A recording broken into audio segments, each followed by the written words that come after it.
ሰላም ጤናን ይስጥልን የማያሌ መረጃ ቻናል ቤተሰቦች ሰላም ለእናንተ ይሁን።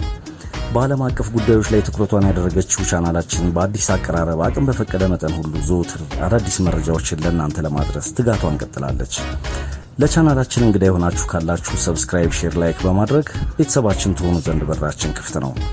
የዛሬው ዝግጅታችን በሰባት አበይት ጉዳዮች ላይ ያተኮረ ሲሆን እነዚህም ፈረንሳይ አዲስ ጠቅላይ ሚኒስትር ስለማግኘቷ፣ የኔቶ ጥምረት በመላው አውሮፓ ስለጀመረው የውጊያ ልምምድ፣ የባይደን ነጩ ቤተ መንግስት ጥቁር እንግዳ ቃል አቀባይ ስለመሾሙ፣ የቱርኩ መሪ የኔቶን ህልውና ስለማናጋታቸው፣ በማሪውፖል የብረት ፋብሪካ ስለመሸጉት የዩክሬን ኃይሎች፣ ስድስቱ የሩሲያ አጋሮች በክሬምሊን ለስብሰባ መቀመጣቸውንና የአሜሪካ ባለስልጣናት አስገራሚ ወንጀል መፈጸሚያ ዋሻ በግዛታቸው ማግኘታቸውን እንመለከታለን።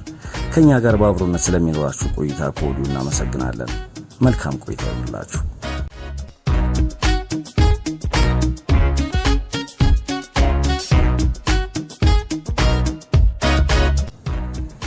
በቅድሚያም የፓሪስ ከተማ ተወላጇ ኤልሳቤት ቦርን ቀጣዩ የፈረንሳይ ጠቅላይ ሚኒስትር መሆናቸው ተረጋግጧል። ይህም ሁለተኛዋ ሴት ጠቅላይ ሚኒስትር በመሆን በፈረንሳይ ታሪክ ውስጥ ስፍራን ይዘዋል። ከሶሻሊስት ፓርቲ ጋር ረጅም ግንኙነት ካደረጉ በኋላ ኤልሳቤት ቦርን የፕሬዚዳንት ማክሮን ፓርቲ የሆነውን ላ ሪፐብሊክ ኢን ማርቼን በመቀላቀል በግንቦት 2017 የትራንስፖርት ሚኒስትር ሆነው እንደነበር ታሪካቸው ያስረዳል። እንደ አውሮፓውያን አቆጣጠር በሐምሌ 2019 የሥነ ምህዳርና የአብሮነት የሽግግር ሚኒስትር በመሆን በቀጣዩ ዓመት ደግሞ በጄን ካስቴክስ መንግስት የሰራተኛ ሚኒስትር ሆነው ተሹመው የነበሩ ሴት ናቸው። 61 ዓመታቸውን የያዙትና የአንድ ልጅ እናት የሆኑት ኤልሳቤት ቦርን እንደ አውሮፓውያን አቆጣጠር ከ2002 ጀምሮ በ17 መንግስታዊ ኃላፊነት ላይ ተመድበው ያገለገሉና የምህንድስናና የቢዝነስ አስተዳደር ምሩቅ ናቸው።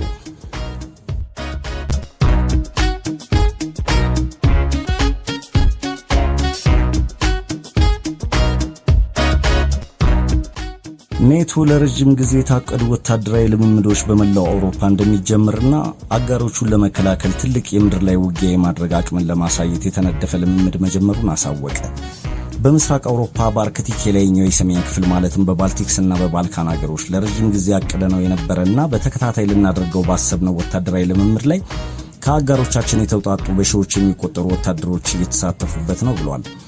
ከ20 ሀገራት ወደ 18000 የሚጠጉ ወታደሮችን ያካተቱት እነዚህ ሁለቱ ትላልቅ የውጊያ ልምምዶች አውሮፓን ከማንኛውም ጥቃት የሚከላከሉና ፈጣን ምላሽ የሚሰጡ ናቸው ያለው ኔቶ በአሁኑ ጊዜ ፖላንድና ሌሎች 8 ሀገራትን ጨምሮ በሰሜን መቄዶንያ የፓራሹት ዝላይና የሄሊኮፕተር ጥቃቶችን ያጠቃልሉ መሆኑን፣ በኢስቶኒያ ደግሞ ከ14 ሀገራት የተውጣጡ 15000 ወታደሮችን ያሳተፈና በአገሪቱ ከ1991 ጀምሮ ከተካሄዱት ትልልቅ ወታደራዊ ልምምዶች ታላቅ የሆነና የአሜሪካ ባህር ኃይልን በማሳተፍ ጃርት የተሰኘ ልምምድ በማድረግ ላይ እንደሚገኙ በይፋ ገጹ ገልጿል።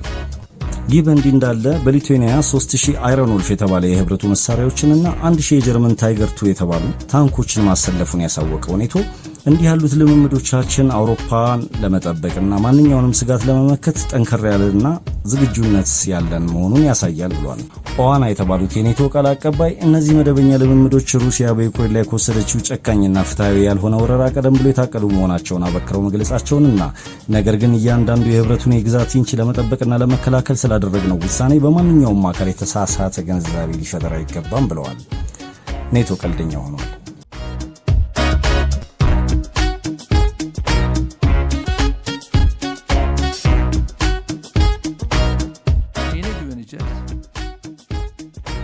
Pazartesi günü Türkiye'ye geleceklermiş. Bizi ikna etmeye mi gelecekler? Kusura bakma. ኤርዶጋን ትናንት ሰኞ በሰጡት ጋዜጣዊ መግለጫ የስዊድንና የፊንላንድን ወደ ኔቶ መዋሃድን በመልካም እንደማያዩትና እንደሚቃወሙት ማሳወቃቸው በኔቶ ቤት ከባድ ትርምስን ፈጥሯል። የስዊድንና የፊንላንድ መንግስታት ጉዳዩን አስመልክተው ከቱርክ ጋር ለመወያየት የልዑክ ቡድን ለመላክ በተዘጋጁበት በዚህ ወቅት ሁለቱን ሀገሮች አሸባሪ አቃፊ ናቸው በማለት ወርፈዋቸዋል። አሸባሪ ቡድኖችን በጉያቸው ያቀፉ ሆነው ሳለ እንዴት ነው እነዚህን አገሮች የምናምናቸው በማለት የተናገሩት ጣይብ ኤርዶጋን አገራቸው ቱርክ ማንኛውንም በአገሯ ላይ ማዕቀብ ጥሎ የነበረን አገር ወደ ኔቶ እንዳይቀላቀል የተቻላትን እንደምታደርግ ለጋዜጠኞች ገልጸዋል። ቱርክ የ2016 መፈንቅለ መንግስትን ያቀነባበሩ ናቸው ስትል በጥብቅ የምትፈልጋቸውን ፈቱላህ ጉላህን እና የኩርድ ነጻ አውጪ ድርጅት ፒኬኬን በአሸባሪነት መዝገቧ ያሰፈረች መሆኗ የሚታወቅ ሲሆን ፊንላንድና ስዊድን ቱርክ በሶሪያ ላይ እጇን ማስገባቷን ተከትሎ የመሳሪያ ማዕቀብ ጥለውባት የነበረ በመሆኑ በቱርክ ጥርስ የተነከሰባቸው ሁለቱ ሀገራት ዛሬ እግር ስር መውደቃቸው ለኦቶማኖቹ ኃይሎች ትልቅ የፖለቲካ ድል ነው ተብሏል።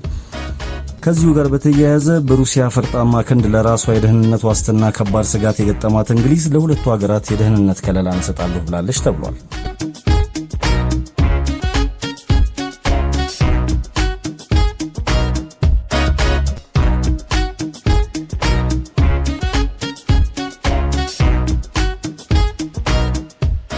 የሲኤስቲኦ ጥምረት ዓመታዊ ጉባኤ በሞስኮ እየተካሄደ ነው። ድርጅቱ ያቀፋቸው የስድስቱ ሀገራት መሪዎች ማለትም የሩሲያው ፕሬዝዳንት ቭላዲሚር ፑቲንን ጨምሮ የአርሜኒያው ጠቅላይ ሚኒስትር ኒኮል ፓሽያን፣ የቤላሩስ ፕሬዝዳንት አሌክሳንደር ሉካሼንኮ፣ የካዛኪስታን መሪ ካሲም ጆርማት ቶካየቭ፣ የኪርጊሱ ፕሬዝዳንት ሳዲር ፓጃሮቭ እና የታጂክ መሪ ኢሞማሊ ራህሞን በስብሰባው ላይ ተገኝተዋል። ስብሰባው የድርጅቱ ሰነድ የተፈረመበት 30ኛ ዓመትና የማህበሩ 20ኛ ዓመት የምስረታ በዓልን ምክንያት በማድረግ የተዘጋጀ ሲሆን ጉባኤውም በግራንድ ክሬምሊን ቤተ መንግስት አሌክሳንድር አዳራሽ እየተካሄደ መሆኑን ከስፍራ የወጡ ዘገባዎች አመልክተዋል። በስብሰባው የተሳተፉት የቤላሩሱ ፕሬዝዳንት አሌክሳንደር ሉካሼንኮ ዓለማችን የዩኒፖላር ጊዜዋ አብቅቶ ለመልቲፖላር የምታስረክብበት ጊዜ መሆኑን ሁሉም የሚገንዘበው በማለት በአገራቸው ለሚገኝ የቴሌቪዥን ጣቢያ መግለጫ ሰጥተዋል። ይህም የፊንላንድና የስዊድን ጉዳይ ቻይናን መሰል ሌሎች ሀገራትን በሩሲያ ዙሪያ እንዲሰለፉ የሚያስገድድ አካሄድ መሆኑንም ምዕራባውያኑ እንዴት መገመት አቃታቸው ያስባለ አዲስ ጥምረት በብዙሃኑ መስተዋል ከጀመረ ውሎ አድሯል።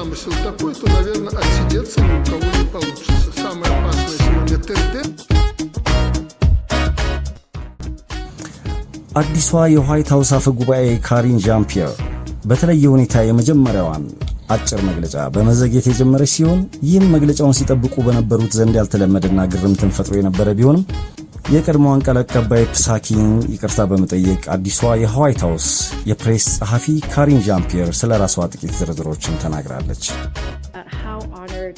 I am to be here with all of you today in this role, in this room, standing behind this podium. I am obviously acutely aware that my presence at this podium represents a few firsts. I am a Black, gay, immigrant woman, the first of all three of those to hold this position. I would not be here today if it were not for generations of barrier-breaking people before me.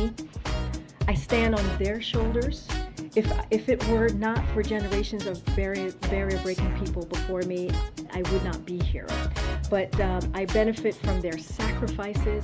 I have learned from their excellence, and I am forever grateful to them. Representation does matter. You hear us say this often in this administration, and no one understands this better than President Biden, which is why his administration is not only the most diverse in history, it is filled with barrier-breaking women and men, from the vice president to the cabinet secretaries to his Supreme Court nominee to senior staff throughout this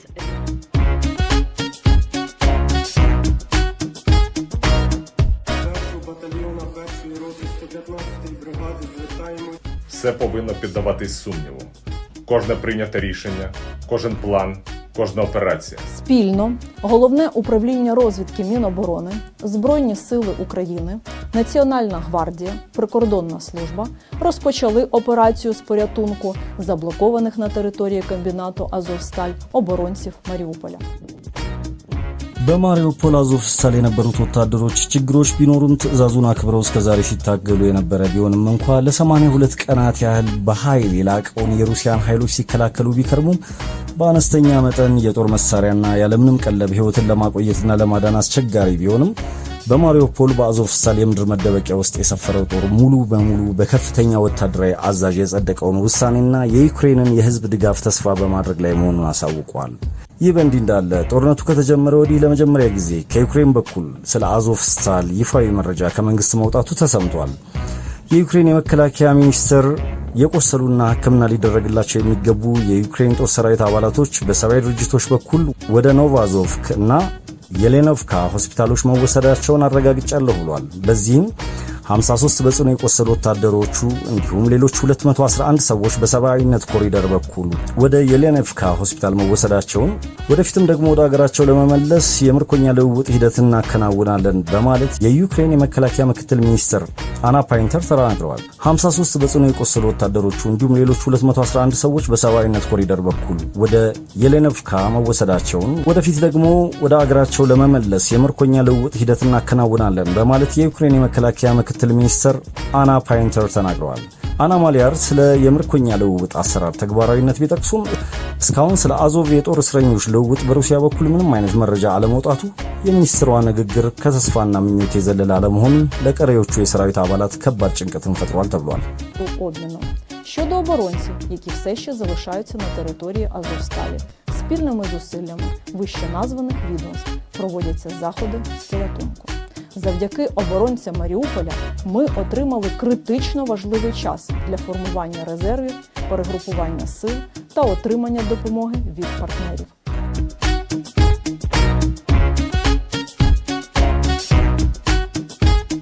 Several days, agents with the agencies that are behind me and that are associated with this investigation have dismantled another elaborate cross-border tunnel. And attorneys from my office are working closely on the prosecution of individuals associated with cocaine, methamphetamine, and heroin seized in connection with this investigation. Today, we have charged 6 people with conspiracy to distribute more than 1,750 pounds of cocaine that was... በመጨረሻም የአሜሪካ ባለስልጣናት ከሜክሲኮ እስከ አንድ የአሜሪካ ኢንዱስትሪ አካባቢ አንድ መጋዘን ድረስ የተዘረጋና ርዝመቱ ወደ 6 የእግር ኳስ ሜዳዎችን የሚያህል ዋነኛ የአደንዛዥ እጽ ቁጥጥርን መሿለኪያ የምድር ውስጥ ዋሻ ማግኘታቸውን አስታወቁ። ከቲጁዋና ወደ ሳንዲያጎ እጅግ አስገራሚ በሆነ ሚስጥር በባቡር ሀዲድ ብረት የመጠበቂያ ግድግዳ የተበጀለት ይህ ዋሻ የአየር ማናፈሻ ስርዓቶች ወይም ቬንትሌተሮች፣ ሙሉ የኤሌክትሪክ መስመር ዝርጋታ ያለውና የተጠናከረ ግድግዳዎች የተገነባለት መሆኑንም ባለስልጣናቱ ተናግረዋል። ይህ በሳንዲያጎ ኦታይሜስ ድንበር ማቋረጫ አቅራቢያ የተገኘውን አይነት ድንቅ የመተላለፊያ ዋሻ ባለፉት 2 አስርት ዓመታት ውስጥ ከ1 ደርዘን በላይ ሌሎች የረቀቁ ዋሻዎች የተገኙበት አካባቢ መሆኑን ተገልጿል። ባለስልጣናቱ ይህ መሿለኪያ ለምን ያህል ጊዜ የእጽ ዝውውር ሲከወንበት እንደቆየ መረጃ እንዳላገኙ ገልጸው ዋሻው በተገኘ ጊዜ ግን 1762 ፓውንድ ወይም 799 ኪሎ ግራም ኮካይን፣ 165 ፓውንድ ወይም 75 ኪሎ ግራም ሜት የተባለ እጽና 3.5 ፓውንድ ወይም 1.6 ኪሎ ግራም ሄሮይን እንዲሁም 6 ዕድሜያቸው ከ31 እስከ 55 የሆኑ የደቡብ ካሊፎርኒያ ነዋሪነት መታወቂያ ካርድ ያላቸው የእጽ አዘዋዋሪዎችን መያዛቸውንም አሳውቀዋል። Все повинно піддаватись сумніву. To be here with all of you today. Pazartesi günü Türkiye'ye geleceklermiş.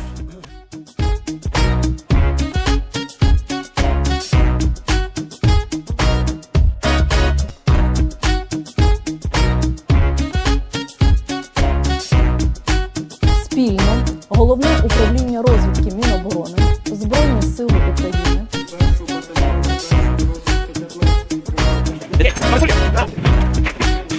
Там было серьезного внимания. Требует также правительств стран, где они развернули свою деятельность.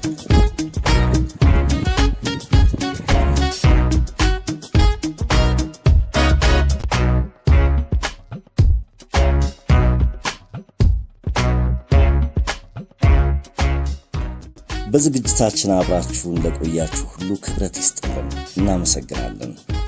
ለቻናላችን አዲስ የሆናችሁ ካላችሁ ሰብስክራይብ፣ ሼር፣ ላይክ በማድረግ ቤተሰብ እንሁን። መልካም ጊዜ ለሁላችሁ።